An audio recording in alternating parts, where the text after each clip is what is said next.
할렐루야. 부활의 기쁨이 성도님들에게 충만하기를 간절히 소망합니다. 오늘은 부활주일이죠. 예수 그리스도께서 죽음을 이기시고 사망 권세를 이기시고 3일 만에 부활하신 날입니다. 인류 역사상 가장 어두웠던 순간, 그 십자가의 죽음이 끝이 아니라 새로운 이 시작이 되었던 날입니다. 그래서 우리는 이 날을 단순한 기념일이 아니라 우리가 소망의 날, 그리고 또 회복의 날, 새로운 창조의 날로 우리가 고백을 합니다. 그런데 오늘 우리는 조금 의외의 본문을 함께 나누려고 합니다. 바로 바벨의 탑의 이야기입니다. 부활주일에는 죽음을 이기신 이 예수님의 이야기를 우리가 전해야 하는데, 또 이 시간은 대신 우리가 인간의 실패 이야기를 전하려고 합니다.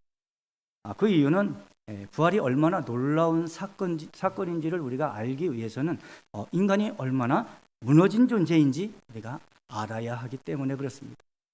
자, 또한 이 부활이 무엇을 회복하셨는지를 우리가 알기 위해서는요, 먼저 무엇이 깨어졌는지를 우리가 봐야 하기 때문에 그렇습니다.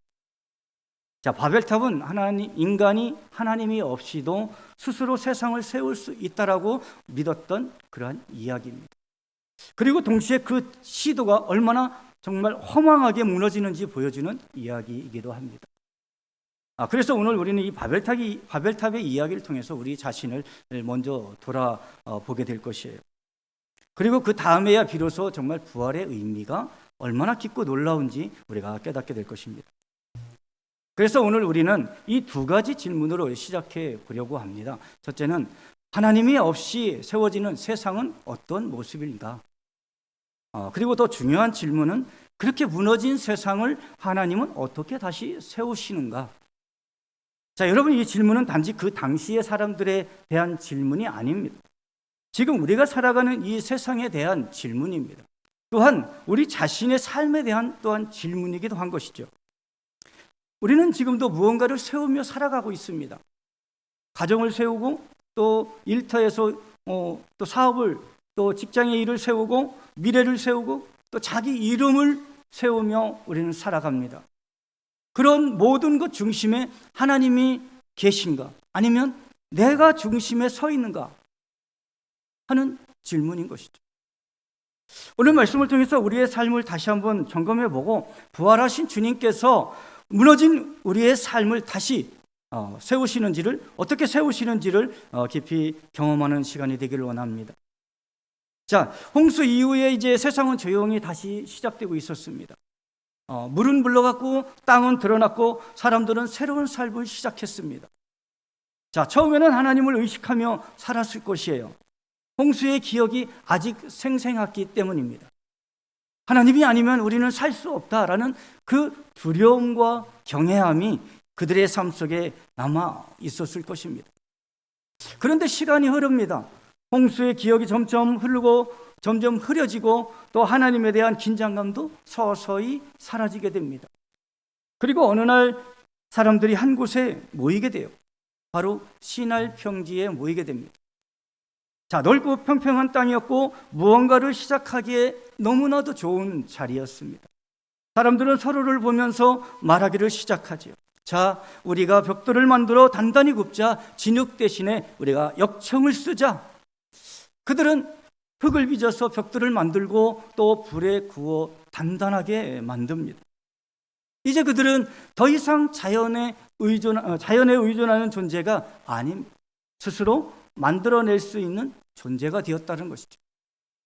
그리고 이어서 말합니다. 자, 우리가 성과 탑을 쌓자. 단순한 건물이 아닙니다. 하늘에 닿는 탑을 말하고 있는 것이죠. 그들의 마음속에는 하나님의 열망이 자리 잡고 있었습니다. 우리가 올라가 보자. 우리가 도달해 보자. 우리가 한번 해보자. 그리고 결정적인 말이 나옵니다. 우리 이름을 내자. 온 지면의 흩어짐을 면하자라는 것이죠. 하나님은 흩어져 땅에 충만하라 하셨는데, 그러나 인간은 흩어지지 말자라고 말하고 있는 것이죠. 이것은 단순한 선택이 아니라 하나님의 명령을 거부한 불순종인 거예요. 여러분이 이 말 속에는 그들의 마음이 그대로 담겨 있습니다. 이제 그들의 중요한 것은 하나님의 이름이 아니었다라는 거죠. 우리의 이름이었습니다. 하나님의 뜻이 아니라 우리의 계획이었고, 하나님의 영광이 아니라 우리의 성취였던 거예요. 그들은 하나가 되었습니다. 같은 언어로 같은 목표와 또 같은 그러한 열망을 가지고 하나가 되었던 거예요. 그러나 그들의 하나됨은 하나님 안에서 하나됨이 아니었던 거죠. 하나님이 없이도 살 수 있다는 죄의 연합이었습니다. 그리고 탑은 조용히 그러나 빠르게 올라가기 시작합니다. 벽돌 하나 또 하나, 사람들은 점점 확신하기 시작합니다. 우리는 할 수 있다. 우리는 여기까지 왔다. 이제 하나님 없어도 된다. 그러한 확신을 갖고 열심히 쌓아 올립니다. 아마 그들 중 누구도 노골적으로 하나님을 부인하지는 않았을 것입니다. 그러나 그들의 삶 속에서는 이미 하나님이 필요 없는 존재가 되어버린 거예요. 그때 성경은 아주 의미심장한 표현을 사용합니다. 여호와께서 내려오사라고 말씀하시죠. 사람들은 올라가고 있었지만 하나님은 내려오셔야 했습니다. 인간이 아무리 높이 쌓아도 하나님의 시선에는 내려보아야 겨우 보이는 수준이었기 때문입니다. 그리고 하나님은 말씀하시죠. 6절에 이들이 한 언어를 가지고 이런 일을 시작하였으니 이제 그들이 하고자 하는 일을 막을 수 없으리라 말씀하십니다. 그리고 하나님은 그들의 언어를 혼잡하게 하시죠. 순간 말이 통하지 않기 시작합니다. 여보, 벽돌을 가져와. 말을 해도 뭐라고? 뭐 가져오라고?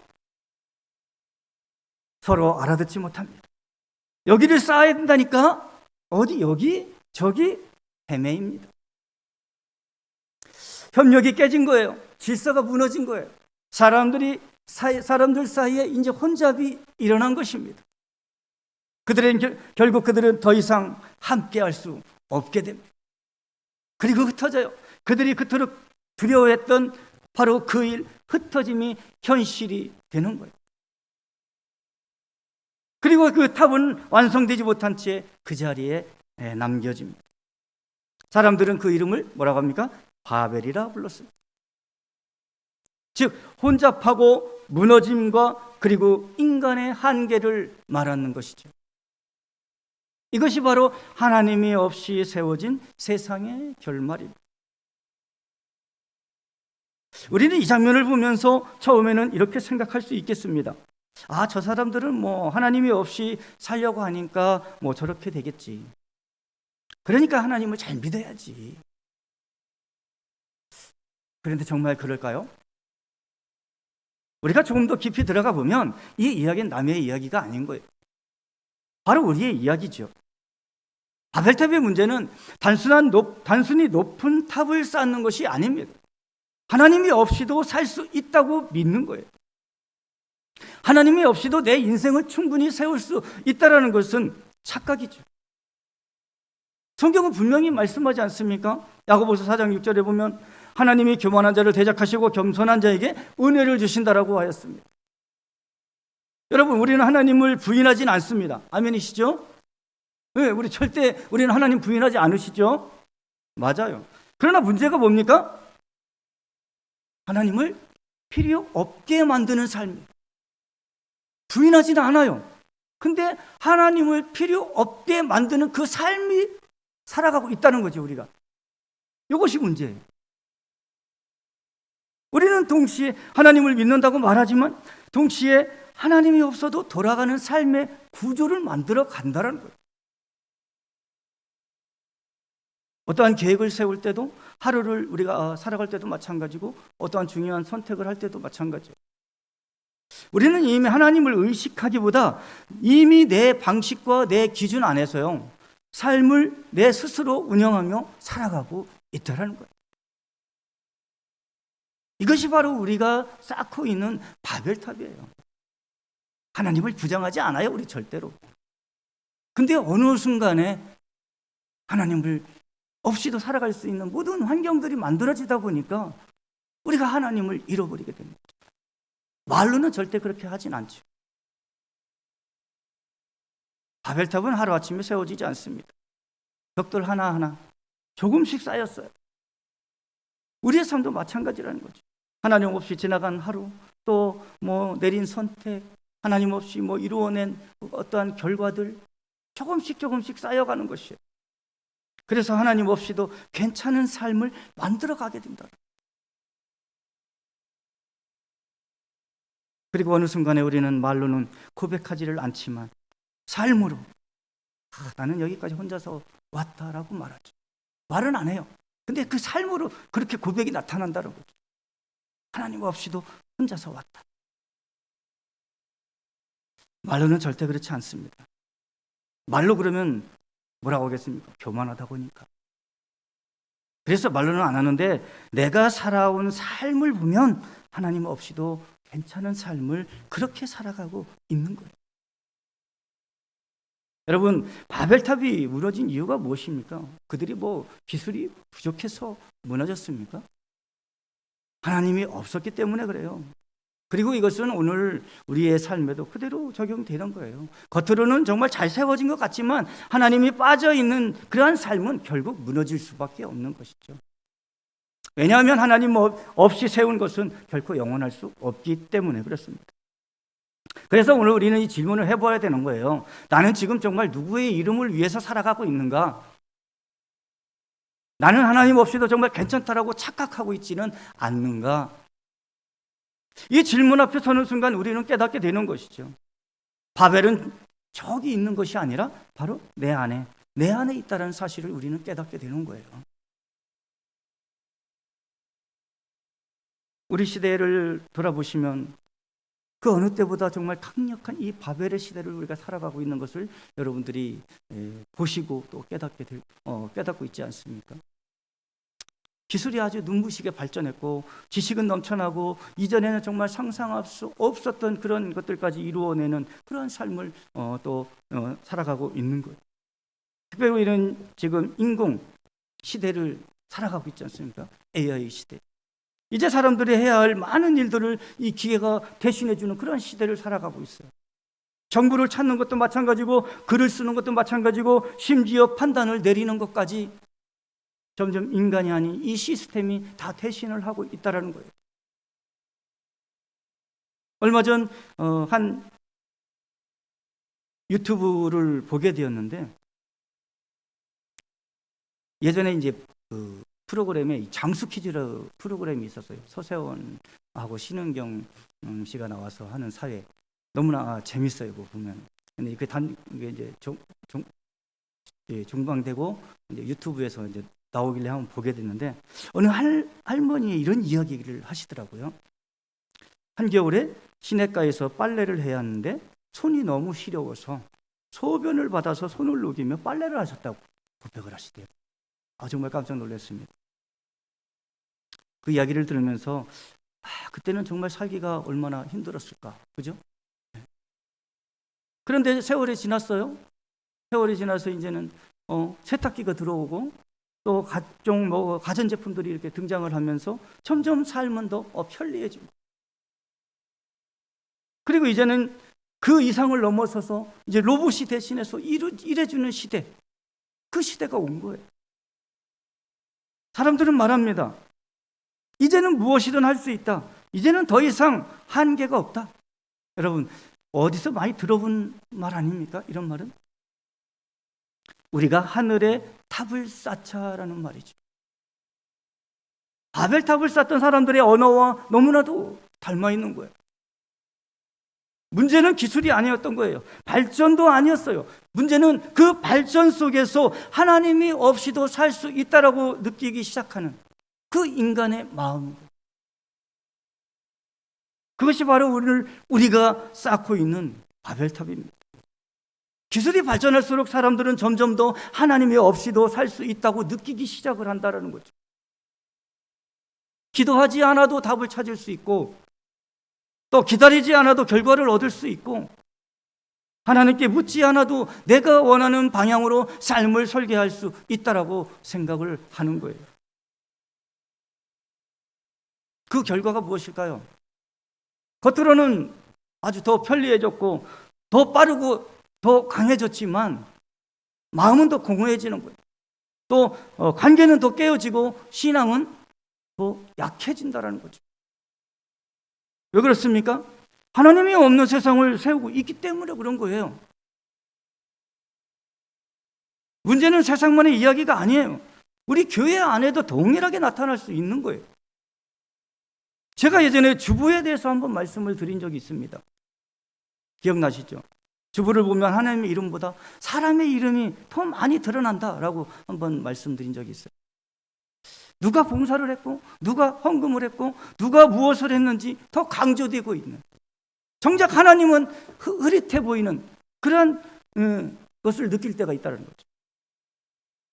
여러분, 제가 이렇게 말씀드리는 건 뭐 지적하고자 또 정죄하려는 그런 의도가 아니에요. 우리가 저 자신을 포함해서 우리 모두가요 함께 돌아보자는 마음으로 드리는 말씀이에요. 왜냐하면 우리는 너무나 쉽게 이 하나님의 일을 한다라고 하면서 하나님보다 사람이 드러나는 그러한 방향으로 흘러갈 수 있는 그런 연약한 존재이기 때문에 그렇습니다. 그래서 우리는 조심스럽게 우리 질문해 보아야 되는 거예요. 이 일이 정말 하나님을 드러내는 일인가? 아니면 나를 드러내고 내 이름이 드러나는 일인가? 이것이 바로 교회 안에 들어온 바벨탑일 수 있다는 거죠. 바벨탑은 뭐 세상에만 쌓는 것이 아니라 신앙인의 모습 안에서도 아주 조용하게 쌓일 수 있기 때문에 그래요. 표시가 안 나요. 여러분, 바벨탑은 벽돌과 돌과 벽돌로만 쌓는 것이 아닙니다. 오늘 우리는 기술과 지식과 또 능력으로 또 다른 바벨탑을 쌓고 있는 것이에요. 겉은 점점 더 높아지고 있지만은 속은 점점 더 무너지고 있는 것이죠. 왜냐하면 하나님이 빠진 이 성장은 결코 온전한 회복이 아니기 때문에 그렇습니다. 사랑하는 성도 여러분, 시날 평지에서 시작된 이 사건은 단순한 과거의 이야기가 아니에요. 그날 이후로 인류는 서로를 향해서 열려있는 존재가 아니에요. 왜요? 점점 더 닫혀가는 그러한 존재가 되었던 거예요. 말이 통하지 않아서가 아니라 정말 마음이 닫혀서 서로를 받아들이지 못하는 이 바벨의 후예가 된 것이에요. 사람들은 함께하기보다요 나누기를 선택을 했다는 거죠.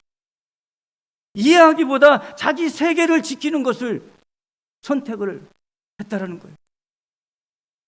자, 높이 쌓으면 안전할 줄 알았어요. 그러나 높이 쌓으면 올라갈수록 이웃과는 멀어지게 되고 서로는 점점 더 고립되어 갔던 거예요.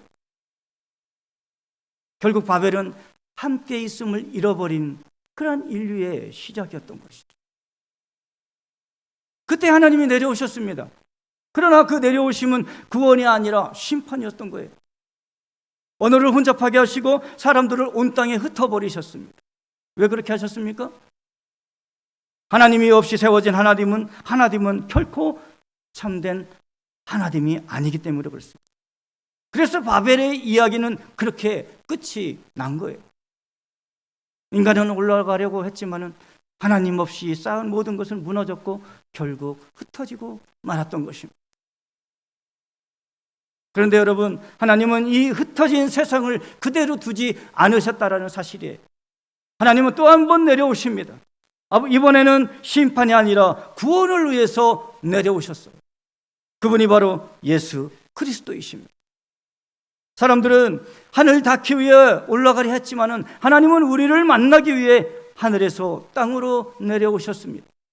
사람들은 자기 이름을 높이려고 했지만은 예수님은 자기 자신을 낮추셨어요. 사람들은 자기 힘으로 올라가려고 했지만은 예수님은 십자가까지 내려가셨습니다. 여러분, 십자가가 무엇입니까? 인간이 올라가는 길이 아니라 하나님이 내려오신 길입니다. 인간이 교만히 쌓아 올린 탑이 아니라 하나님의 사랑이 낮아진 자리입니다. 그리고 그 십자가의 예수님은 우리가 쌓아 올린 이 바벨탑의 죄, 하나님이 없이도 함께 살려 했던 이 모든 교만을 대신 짊어지신 거예요. 그리고 주님이 숨을 거두시는 그 순간 성전의 휘장이 위에서 아래로 찢어졌습니다. 그 휘장이 무엇입니까? 하나님과 인간 사이를 가로막는 벽이었습니다. 죄로 인해 아무도 넘어갈 수 없었던 경계선이었습니다. 그런데 예수님이 죽으심과 함께 그 휘장이 찢어진 거예요. 무엇을 의미하는 겁니까? 이제 인간이 하나님께 올라갈 길이, 인간이 하나님께 올라갈 그 길이 열린 것이 아니라 하나님께서 이미 그 길을 열어 놓으셨다는 거죠. 우리는 더 이상 바벨탑을 향해서 올라갈 필요가 없는 것이죠. 이미 하나님께서 그 길을 열어 놓으셨기 때문에 그렇습니다. 그리고 주님은 십자가에서 죽으셨습니다. 그러나 거기서 끝나지 않았죠. 다시 살아나셨습니다. 아멘이십니까? 예수님은 다시 살아나셨습니다. 부활하셨습니다. 이것이 바로 부활이에요. 여러분, 부활은 단순히 한 사람이 다시 살아난 사건이 아닙니다. 인간이 실패한 자리에서 하나님이 새로운 길을 여신 그러한 사건인 거예요. 바벨탑에서는 사람들이 흩어졌지만 부활 이후에는 이 복음으로 다시 모이기 시작했습니다. 또 바벨에서는 이 언어가 갈라졌지만 복음 안에서는 모든 언어와 민족이 하나가 된 거예요. 바벨에서 인간의 이름을 세우려 했지만 부활 이후에는 오직 예수 그리스도의 이름만이 높아지게 된 것입니다. 그리고 사도행전 2장에서 우리는 그 완성을 보게 되지 않습니까? 바벨에서 언어가 흩어졌지만 오순절에서는 성령으로 말이 통하기 시작했다는 거예요. 바벨탑은 자기 이름을 내기 위해서 남을 밀어내는 그 자리였지만 부활의 주님을 만난 사람들이 모인 교회는 자기 이름을 낮추고 주님의 이름을 높이면서 다시 하나가 되었습니다. 흩어졌던 인류가 정말 예수라는 이름 안에서 비로소 가족으로 다시 만나게 된 거예요. 하나님은 인간이 무너뜨린 것을 성령으로 다시 세우신 겁니다.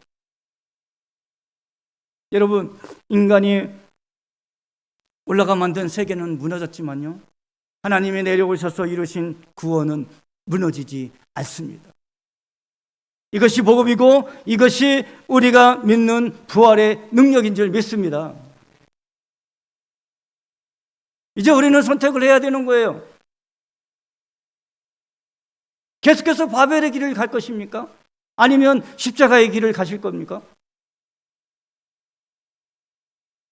내 이름을 내려놓고 하나님의 이름을 붙드시기 바랍니다. 우리는 끊임없이 내 이름을 높이려고 세우려고 해요. 인정받고 싶고 높아지고 싶고 무너지지 않는 인생을 우리는 만들고 싶어 한다는 거죠. 그러나 여러분, 하나님의 이름을 붙든다는 것은 단지 마음의 고백이 아니에요. 삶의 방식이 바뀌는 것입니다. 기도 없이는 결정하지 않는 것, 결과를 만들기 전에 하나님께 먼저 우리가 묻고 항상 또 인정받는 길보다는 그 말씀에 순종하는 그 길을 우리가 선택하는 것이에요. 잠언에서 3장 5절 6절 말씀이 이렇게 말씀하지요. 너는 마음을 다하여 여호와를 신뢰하고 네 명철을 의지하지 말라. 너는 범사에 그를 인정하라. 그리하면 네 길을 지도하시리라. 아멘. 우리가 높아지는 길은 올라가는 길이 아닙니다. 빌립보서 2장 8절 9절에서도 말씀하시죠. 예수님은 자기를 낮추시고 십자가에까지 복종하셨고 또 하나님께서 그를 지극히 높이셨습니다. 그러므로 우리가 높아지는 길은 뭡니까? 반대로 낮아지는 거예요. 내 이름을 세우는 삶이 아니라 뭐예요? 하나님의 이름을 높여드리는 삶인 거예요. 내 이름을 붙드는 순간 우리의 삶은 무너집니다. 그러나 하나님의 이름을 붙드는 순간 우리는 결코 무너지지 않습니다. 그러므로 이제 우리는 내 이름이 아니라 하나님을 신뢰하는 삶으로 돌아서야 될 줄 믿습니다. 우리가 두 번째로 우리가 올라가려고 하지 말고 하나님께 나아오시기 바랍니다. 우리는 여전히 올라가려고 해. 더 높이, 더 멀리, 더 많이, 더 크게. 그러나 그것은 하나님께 가까워지는 길이 아니라 뭐예요? 하나님 없이 멀어지는 길일 수 있다는 거예요. 그러나 하나님 말씀하십니다. 올라오지 말고 내게로 오라. 이미 하나님께 내려오시기 때문이에요. 십자가는 그 길입니다. 그리고 세 번째는 부활의 생명으로 우리가 살아가야 될 줄 믿습니다. 부활은 단지 믿는 교리가 아니에요.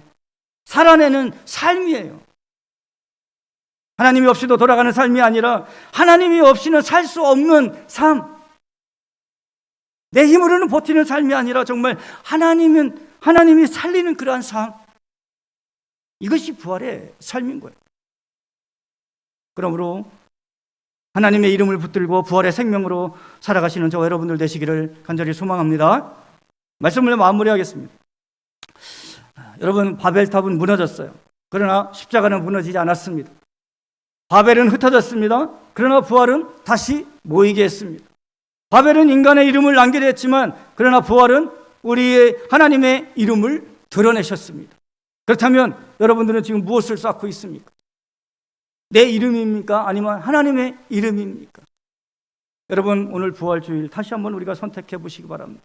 올라가지 마시고 내려놓으시기 바랍니다. 쌓으려 하지 마시고 하나님께 맡기는 삶을 살아가시길 바랍니다. 내 이름이 아니라 하나님의 이름을 위한 그러한 선택의 삶을 살아가시기 바랍니다.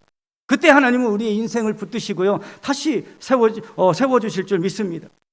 여러분, 우리가 하나님을 붙드는 것이 아닙니다. 하나님이 우리를 붙들고 계시기 때문에 이 길은 무너지지 않는 거예요. 그러므로 내 이름이 아니라 하나님의 이름을 위해 살아가는 복된 성도님들 다 되시기를 주님의 이름으로 축원합니다.